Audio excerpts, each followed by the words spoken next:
प्रिय साथियों नमस्कार। मैं संजू कुमारी सरोज आप सभी का सरोज संपदा चैनल पर सहृदय स्वागत करते हूँ। आज के इस सेशन में हम सब रिवीजन फटाफट मात्र 10 मिनट के अंदर वन लाइनर क्वेश्चंस जो प्रैक्टिस सेट के रूप में पार्ट 12 मिक्स क्वेश्चन पर हिंदी मीडियम में टॉप 12 क्वेश्चंस को हम सब साझा करेंगे, जो BPSC head teacher, CTET, DElEd, BEd आदि विभिन्न प्रतियोगी परीक्षाओं के लिए महत्वपूर्ण साबित होगा।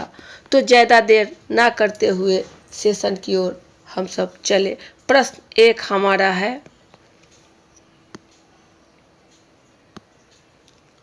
सिंधु घाटी सभ्यता की लिपि किस प्रकार की है। यहाँ आपको स्पष्ट है कि सिंधु घाटी सभ्यता की लिपि यानी स्क्रिप्ट किस प्रकार वहाँ लिखे जाते थे, टाइप किए जाते थे, तो वह आज तक हम सबको ज्ञात नहीं है, अर्थात वह अज्ञात है। वह अज्ञात है। नेक्स्ट क्वेश्चन 2 नंबर पर है, सिंधु घाटी सभ्यता के शहरों की गलियां किस प्रकार की थी। शहरों की गलियां, सिंधु घाटी की सभ्यता के शहरों की गलियां उस समय आपको चौड़ी और सीधी थी।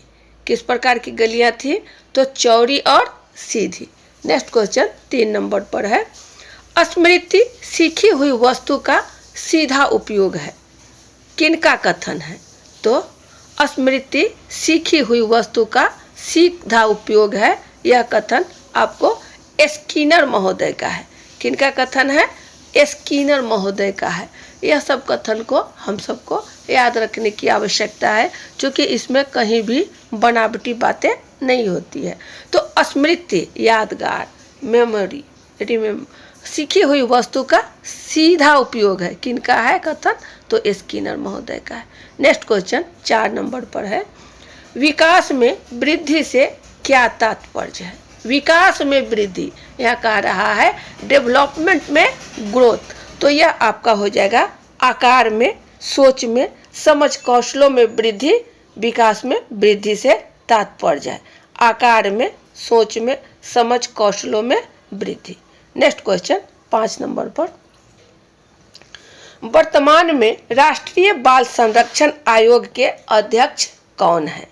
यहाँ सवाल है, राष्ट्रीय बाल संरक्षण आयोग के अध्यक्ष अभी प्रेजेंट में, तो यह है आपका प्रियांक कानूनगो। प्रियांक कानूनगो वर्तमान में राष्ट्रीय बाल संरक्षण के आयोग के अध्यक्ष है, प्रियांक कानूनगो।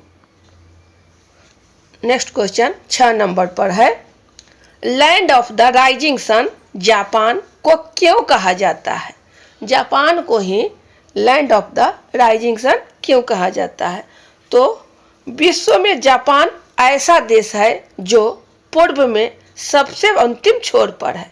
कहाँ पर है, तो यह है आपका पूर्व में सबसे अंतिम छोर पर है। अतः वहाँ पर सूर्योदय सबसे पहले होता है, इसलिए जापान को land of the rising sun के नाम से जाना जाता है। जापान में ऐसा देश है, विश्व में ऐसा देश है जो पूर्व में सबसे अंतिम छोर पर है, अतः वहाँ पर सूर्योदय सबसे पहले होता है, इसलिए इसे जापान का land of the rising sun कहा जाता है, जापान को। नेक्स्ट क्वेश्चन हम लोग बढ़ेंगे 7 नंबर पर, भारत के सबसे लंबी अंतर्राष्ट्रीय सीमा किस देश के साथ लगी हुई है। सबसे लंबी अंतर्राष्ट्रीय सीमा पूछा जा रहा है, तो यह है आपका चीन। चीन जो है सबसे लंबी सीमा है, चीन। यह है आपका चीन।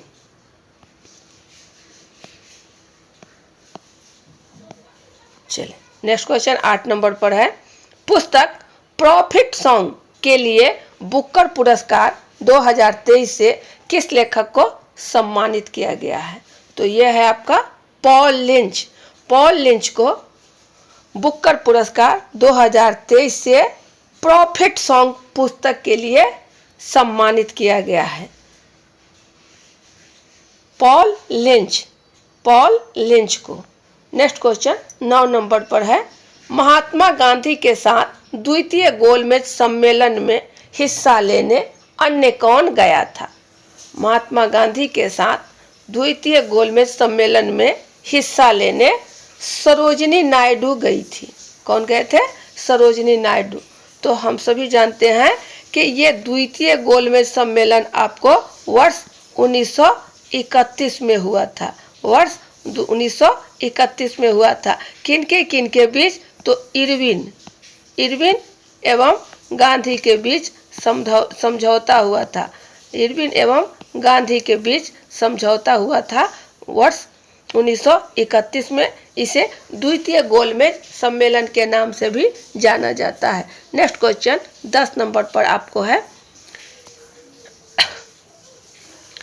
कोल विद्रोह 1831 में बुद्धो भगत के नेतृत्व में किस क्षेत्र में हुआ? यहाँ स्पष्ट है, क्षेत्र का नाम जानना है कि 1831 में बुद्धो भगत के नेतृत्व में जो कोल विद्रोह हुआ था वह किस नाम से जाना जाता है? तो यह है आपका सिंहभूम क्षेत्र। जगह का नाम क्या है? तो आपको है सिंहभूम।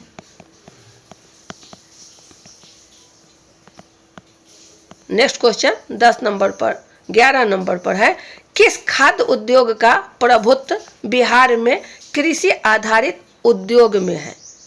तो यह है आपका अनाज आधारित उद्योग का प्रभुत्व बिहार में कृषि आधारित उद्योग में है। कृषि आधारित उद्योग में अनाज आधारित उद्योग।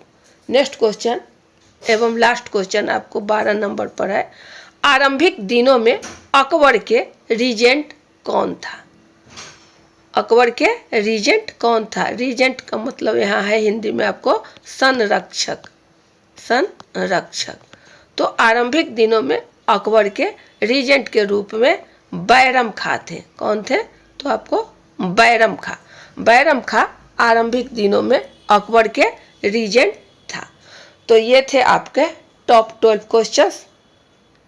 अब सेशन यही बाइंड अप किया जाता है।